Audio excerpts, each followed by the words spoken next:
दोस्तों नमस्कार। मैं के पनगोत्रा एक बार फिर आपसे मुखातिब और आप इस वक्त पनगोत्रा कंसेप्ट के साथ हैं।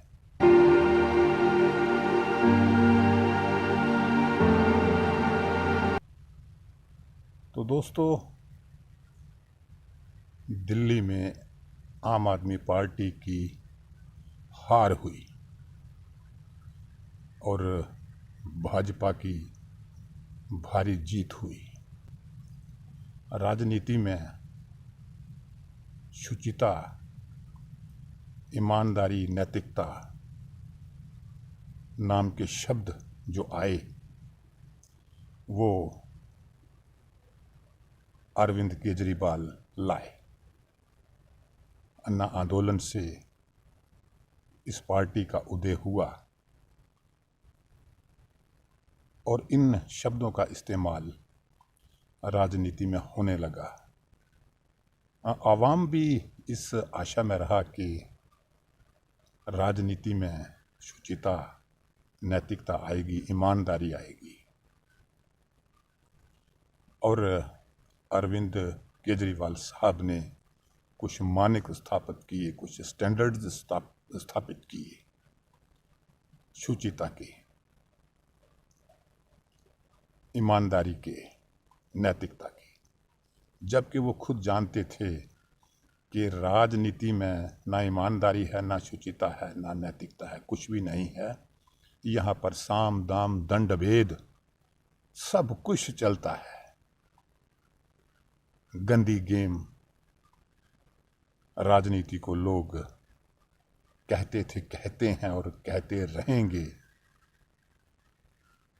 तो ऐसे माहौल में, इन परिस्थितियों में अरविंद केजरीवाल सपने लेकर आए शुचिता के और नैतिकता के, ईमानदारी के, और लोगों ने उन पर भरोसा भी किया।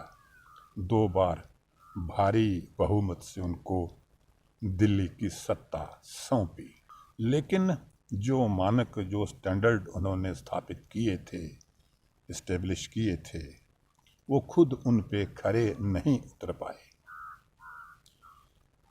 फॉर एग्ज़ाम्पल, मसलन कि मैं वैगन आर पे आया जाया करूँगा, सादगी से रहूँगा, ये स्टैंडर्ड वो खुद स्थापित नहीं कर पाए। वो जानते थे कि राजनीति में ईमानदारी, शुचिता और नैतिकता नहीं है। तो इस नज़र से उनको ऐसी घोषणाएं जो पूरी नहीं की जा सकती, ऐसे दावे जो राजनीति के इस माहौल में जो पूरे नहीं किए जा सकते, ऐसे दावे उनको नहीं करने चाहिए थे। क्योंकि राजनीति में सब कुछ साम दाम दंड भेद सब कुछ, तो ऐसे में वो कैसे ये उम्मीद कर सकते थे कि मैं सादा रहूँगा, वैगन आर पे अपने कार्यालय में आया जाया करूँगा। तो ऐसे दावे उनको नहीं करने चाहिए थे जो पूरे नहीं हो सकते थे, बल्कि एक तरह से उन्हें अपने व्यक्तिगत स्तर पे कोशिश करनी चाहिए थी कि वो ईमानदार रहते, और कोशिश भी उन्होंने की। दिल्ली में ये नहीं कि उन्होंने किया ही कुछ नहीं। मैं खुद दिल्ली गया था, स्कूलों की मैंने स्थिति देखी थी। स्कूल बिल्डिंग्स अच्छी थी, शिक्षा का स्तर अच्छा था, मोहल्ला क्लिनिक्स भी थे। लेकिन अब मुश्किल ये है कि पंजाब में ख़तरा नज़र आ रहा है, क्योंकि अब एक तरह से ये साबित हो गया कि अब आम आदमी पार्टी, हालांकि कोई भी पार्टी इतनी आसानी से ख़त्म नहीं होती, भाजपा भी 2 से 200, 250, 300 तक पहुंची है, तो इतनी आसानी से कोई ख़त्म नहीं होता, लेकिन उसका फिर से आना बड़ा मुश्किल हो जाता है। और दूसरा ये कि आम आदमी पार्टी इंडिया गठबंधन का हिस्सा भी बनी, लेकिन यहाँ भी केजरीवाल गलती कर गए। वो ये समझ गए कि हरियाणा में मैं सरकार बना लूँगा, तो इस तरह से कांग्रेस के साथ वहाँ वो अपना तारतम्य जो है वो स्थापित नहीं कर पाए और आपसी विरोधाभास कांग्रेस के साथ भी उनके चले। दिल्ली में भी यही हुआ और दिल्ली में अगर दोनों मिल के लड़ते तो शायद तस्वीर जो है आज कुछ और होती, क्योंकि कुछ सीटें मुस्लिम बहुल थीं, दलित इलाके थे, वहाँ पे थोड़े थोड़े मार्जिन के साथ आम आदमी पार्टी के उम्मीदवार हारे हैं। और एक तरह से देखा जाए तो दिल्ली में कांग्रेस ने आम आदमी पार्टी के वोट काट डाले। अगर कांग्रेस के साथ मिल के आम आदमी पार्टी काम करती तो स्थिति कुछ और होती।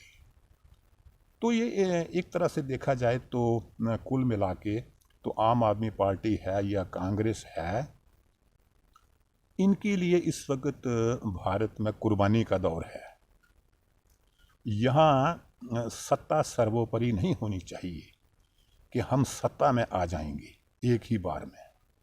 सत्ता में आने का लालच जो है वो कांग्रेस को और आम आदमी पार्टी को या और छोटी पार्टियां जो इंडिया गठबंधन में हैं, सत्ता के लालच को छोड़कर सत्ता की कुर्बानी देनी पड़ती है। तो देनी पड़ेगी, देनी चाहिए थी।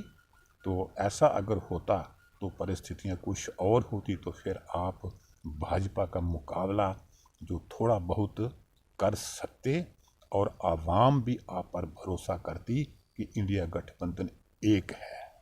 आप भारत के अंदर पूरे देश में आवाम को ये संदेश ही नहीं दे पाए कि इंडिया गठबंधन जो है वो एकजुट है। तो दोस्तों आज के लिए इतना ही। अगली बार किसी और मुद्दे को लेकर आपसे चर्चा की जाएगी। तो पनगोत्रा कंसेप्ट को आप सब्सक्राइब करें। अगर आपको मेरी बातें अच्छी लगे तो इनको शेयर करें और कमेंट भी दें। नमस्कार।